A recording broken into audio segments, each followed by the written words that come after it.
Hello everyone. तो कैसे हैं आप लोग? उम्मीद आप लोग काफी अच्छे होंगे। तो स्वागत है आपका हमारे यूट्यूब चैनल पे। सो फ्रेंड्स, आज हम आ चुके हैं एक और नए वीडियो के साथ, एक और नए लेक्चर के साथ, जिसमें बात करने वाले हैं फ्यूचर कंटिन्यूअस टेंस का सेकंड लेक्चर वीडियो, जिसमें बात करने वाले हैं नेगेटिव सेंटेंस की, यानी कि नकारात्मक वीडियो की।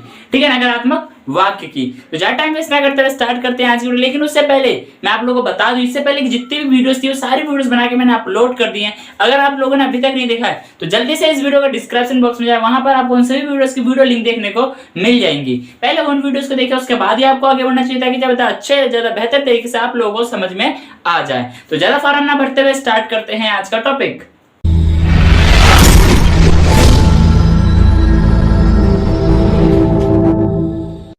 सो फ्रेंड, जैसे कि मैंने बताया, आज हम पढ़ने वाले हैं फ्यूचर कंटिन्यूअस टेंस का नेगेटिव सेंटेंस। जैसा कि इसके नाम से पता चल रहा है, फ्यूचर का मतलब होता है भविष्य में या फिर आने वाला वक्त या फिर आने वाला कल। बात करते हैं कंटिन्यूअस की। इसके नाम से पता चल रहा है कंटिन्यूअस का मतलब होता है चलते रहना। ठीक है, कोई भी काम है किसी खास वक्त में चलता रहेगा। उसके बाद बात करते हैं टेंस की। तो टेंस का मतलब क्या होता है? टेंस का मतलब होता है काल या फिर समय। ठीक है, समय जो है तीन प्रकार का होता है: वर्तमान काल, भूतकाल और भविष्य काल। वर्तमान हमने कर लिया है, भूतकाल भी कर लिया और अब भी भविष्य काल हम कर रहे हैं। बात करते हैं सबसे पहले पहचान की। पहचान से पहले बता दो, हम नेगेटिव पढ़ रहे हैं, यानी कि नकारात्मक वाक्य जिसमें कि नहीं यानी कि किसी भी काम को टाल दिया जाता है।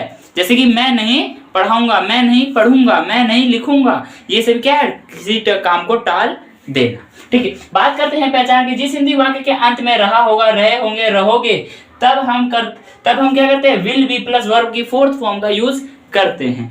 समझ में आया? इतना क्लियर है? देखो, जिस हिंदी वाक्य के अंत में रहेगा, रहेंगे, रहा होगा, ठीक है, अगर ये आता है तब हम किसका यूज करते हैं? विल बी का यूज करते हैं। इतना क्लियर है? हाँ जी सर, बिल्कुल क्लियर। और विल बी के साथ में कंटिन्यू जब रहेगा तब हम वर्ब की फोर्थ फॉर्म का भी यूज करेंगे। ठीक है, अब देखो यहाँ पे क्या, किसी खास वक्त में कार्य होता रहेगा, यानी कि फ्यूचर कंटिन्यूअस टेंस की पहचान क्या है? कोई भी सेंटेंस, कोई भी वाक्य पढ़ के, सुन के, देख के ऐसा महसूस हो, अनुभव हो कि ये कोई जो काम है किसी खास समय पे ये काम होगा या फिर ना होने की बात की जा रही है। जैसे कि मैं वीडियो रिकॉर्ड करने के बाद अपलोड नहीं करूंगा, है ना? ये क्या है? यानी किसी एक मतलब आने वाले समय में नहीं, किसी एक खास समय में ये काम को नहीं किया जाएगा, ऐसा इंडिकेट कर रहा है। ठीक है, यही है इसका मतलब। ठीक है, इतना क्लियर हुआ? हाँ जी सर, बिल्कुल क्लियर है। बात करते हैं जो हमारे वाक्य होंगे, जो सेंटेंसेस होंगे, वो किस तरीके से बनेंगे। मैं नहीं लिखता रहूंगा, मैं नहीं पढ़ाता रहूंगा, मैं नहीं सोऊंगा, मैं सोता नहीं रहूंगा, मैं बोलता नहीं रहूंगा, मैं नाचता नहीं रहूंगा। ये सब सेंटेंस क्या है? फ्यूचर कंटिन्यूअस टेंस का नेगेटिव सेंटेंस है। ठीक है, इतना क्लियर हो गया। देखो, पहचान हमें पता चल चुकी है, हमें वाक्य किस तरीके से बनेंगे वो भी पता हो चुका है। अब हमें बात करना है कि हिंदी को इंग्लिश में ट्रांसलेट करने के लिए बेस चाहिए होगा, स्ट्रक्चर चाहिए होगा, वो कहां से और कैसे आएगा, उसे हम कहते हैं रूल, जो कि मैं आप लोगों को देता हूं। सबसे पहले आएगा हमारा सब्जेक्ट, यानी कि कर्ता। जो भी उस काम को कर रहा है वो हमारा कौन होता है? सब्जेक्ट होता है। जैसे कि मैं, तुम, हम, सीता, गीता, राम कौन है? सब्जेक्ट है। उसके बाद क्या आ जाएगा? विल आएगा। सर विल क्यों आया? अभी तो आपने कहा कि विल भी आएगा। आएगा देखो, ओनली अफर्मेटिव में ही विल भी साथ में आएगा, अन्यथा बाकी में विल भी साथ में नहीं आएगा। तो यहाँ पे विल है, उसके बाद क्या आएगा? नॉट आएगा, उसके बाद बी आएगा। देखो, विल है, फिर नॉट है, फिर बी है, उसके बाद वर्ब की फॉर्म है, यानी वर्ब है, वर्ब की फोर्थ फॉर्म है। आप ऐसे भी कह सकते हो वर्ब की फर्स्ट फॉर्म प्लस में आईएनजी, या फिर आप डायरेक्ट वर्ब की फोर्थ फॉर्म कह सकते हो। डायरेक्ट आप क्या कह सकते हो? वर्ब की फोर्थ फॉर्म भी कह सकते हो। इतना क्लियर है? हाँ जी सर, बिल्कुल क्लियर है। तो हमने कुछ एग्जांपल्स लिए, इन एग्जांपल्स को हम यहाँ पे करेंगे इस रूल के अकॉर्डिंग, ताकि हमें ज्यादा अच्छे और बेहतर तरीके से समझ में आ जाए। और अगर यहाँ तक अगर कोई डाउट है तो प्लीज एक बार और वीडियो को स्किप करके देख लेना, ठीक है, ताकि आप लोग को अच्छे से क्लियर हो जाए। क्योंकि अगर पिछला ही क्लियर नहीं होगा तो आगे कैसे बढ़ोगे। देखो, मैं पढ़ाता नहीं रहूंगा, मैं पढ़ाता नहीं रहूंगा, क्या है? किसी एक खास टाइम पे बात क्या हो रहा है? उस काम को टालने की बात हो रही है। जैसे कि मैं अभी क्या पढ़ा रहा हूं, लेकिन मैं क्या कर रहा हूं? मैं पढ़ाता नहीं रहूंगा, यानी किसी एक खास टाइम पे क्या है? मैं बंद कर दूंगा पढ़ाना। मैं यहाँ पे क्या कह रहा हूं? मैं पढ़ाता नहीं रहूंगा। क्या है? कौन रहा है? पढ़ाने का काम कौन कर रहा है? सब्जेक्ट कौन है? मैं का इंग्लिश क्या हो जाएगा? आई। उसके बाद क्या आ जाएगा? अकॉर्डिंग टू रूल ही चलेंगे। उसके बाद क्या आ जाएगा? विल। उसके बाद क्या आ जाएगा? नॉट, यानी कि नहीं, पूरा कैपिटल। उसके बाद क्या आ जाएगा? बी। उसके बाद क्या आ जाएगा? वर्ब, यानी काम क्या हो रहा है यहाँ पे?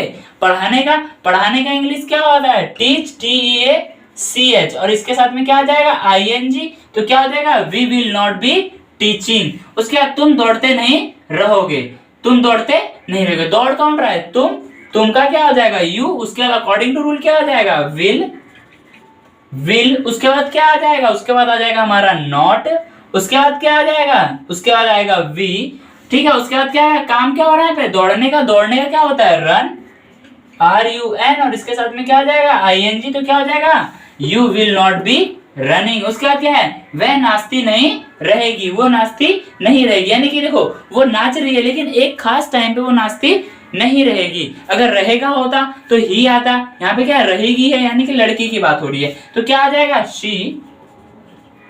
उसके बाद क्या आ जाएगा अकॉर्डिंग टू रूल विल, उसके बाद क्या आ जाएगा नॉट, उसके बाद बी, काम क्या हो रहा है यहाँ पे नाचने का इंग्लिश क्या होता है डांस, DANC डांस, और इसके साथ में ING जुड़ जाएगा तो क्या हो जाएगा dancing, she will not B dancing. उसके बाद हम रोते नहीं रहेंगे, रो कौन रहा है हम का इंग्लिश क्या हो जाता है वी विल नॉट बी, काम क्या हो रहा है यहाँ रोने का इंग्लिश क्या होता है वीप, WEEP, और इसके साथ में ING जुड़ जाएगा क्या हो जाएगा weeping, we will not be weeping. उसके बाद क्या हो जाएगा सीता खेलती नहीं रहेगी, खेल कौन रहा है सीता, सब्जेक्ट कौन है हमारी सीता, अकॉर्डिंग टू रूल क्या आ जाएगा विल, उसके बाद अकॉर्डिंग टू रूल क्या आ जाएगा नॉट, ठीक है। उसके बाद क्या आ जाएगा बी, उसके बाद वर्ब यानी कि क्रिया, काम क्या हो रहा है यहाँ पे काम क्या हो रहा है खेलने का इंग्लिश क्या हो जाएगा प्ले, PLAY, उसके साथ में क्या जुड़ जाएगा ING, तो ING दूर नहीं लिखना है, इसी के साथ में लिख देना प्लेइंग, तो Sita will not be playing. उसके बाद क्या आ जाएगा वह लोग काम नहीं करते रहेंगे, काम कौन नहीं करेंगे वह लोग, वे का इंग्लिश क्या हो जाएगा दे, ठीक है THEY दे, उसके बाद क्या आ जाएगा will, they will, according to rule जाएंगे नॉट, दे विल नॉट, उसके बाद अकॉर्डिंग टू रूल बी, क्या हो रहा है यहाँ पे करने का इंग्लिश क्या हो जाए, करने का क्या होता है डू, और इसके यही हमारा क्या वर्ब है, तो डू के साथ में ING जुड़ जाएगा तो क्या हो जाएगा डूइंग। उसके बाद काम क्या कर रहा है वो काम कर रहा है, कर क्या रहा है काम, तो करने का क्या, काम का क्या हो जाएगा वर्क, WORK, तो यहाँ पे क्या होगा दे will not be doing work. इतना क्लियर है, हाँ जी सर बिल्कुल क्लियर है। देखो पूरा जो हमारा था अकॉर्डिंग टू रूल, हमने हर चीज रूल से देखा और रूल में जो जो बताया गया हमने वो सारी चीजें कर दी, तो सब चीजें क्लियर है आपको, ठीक है। तो पहले आप लोग अगर चाहो तो इसका एक स्क्रीनशॉट ले सकते हो, ताकि आप लोगों को बाद में अच्छे से अगर आप देखना चाहो तो आप लोग इसे देख सको और समझ सको, ठीक है। और अगर आप लोग कोई डाउट है अभी तक तो प्लीज एक बार और वीडियो को देख लेना, ताकि आपको ज्यादा अच्छे से समझ में आए, क्योंकि ये समझ में आएगा तभी आगे बढ़ना है आपको।